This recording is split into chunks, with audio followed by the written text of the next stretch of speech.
mula sa 12 na manok at small stall sa Quezon, ay napalaki niya nga ito hanggang sa nakauubos na sila ng 80 manok kada araw. Pumutok nga ang timpla ng Andox sa panlasa ng mga Pinoy, idagdag pa ang presyo nito at ang magandang pakikitungo sa mga customer. Nakilala din ang mga tindahan nito dahil sa takaw pansin na kulay na yellow and red na mas madaling nakikita ng mga tao, at para mapanatili ang pangunguna sa mga kakompetisyon ay nagpatuloy si Sandy at ang Andox sa pag-iisip ng kanilang panibagong produkto na pwede nilang i-alok sa mga kanilang customer. Ito nga ang nagbigay daan para magawa ang mga iconic din nilang produkto gaya ng lechon lempo, lechon bangus, piquito frito, pork charap at pork burger. Isa din sa reason ni Sandy kaya niya pinasok ang negosyong lechong manok ay dahil sa pangarap niya magkaroon ng sariling restaurant. At natupad nga ito noong 2000s na magsimula ang Andox na magtayo ng mga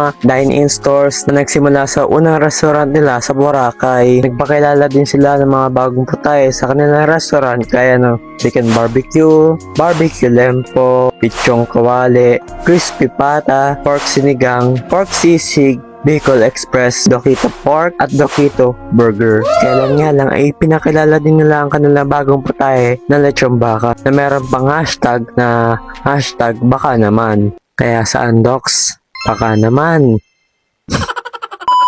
Sa ngayon nga ay patuloy pa rin ang tagumpay ng Andox na meron ng mahigit 500 plus sa tindahan sa buong Pilipinas. Makakabit na nga ang pangalan nito kapag lechong manok na nga ang pinag-uusapan. Bagamat naging black sheep na pamilya at nakaranas ng hirap si Sandy Javier, na ngayon ay pinangmayaman na sa kanilang magkakapatid, at dahil nga sa tagumpay ng Andox ay binansagan din siyang father of lechong manok ng bansa. At gaya din ng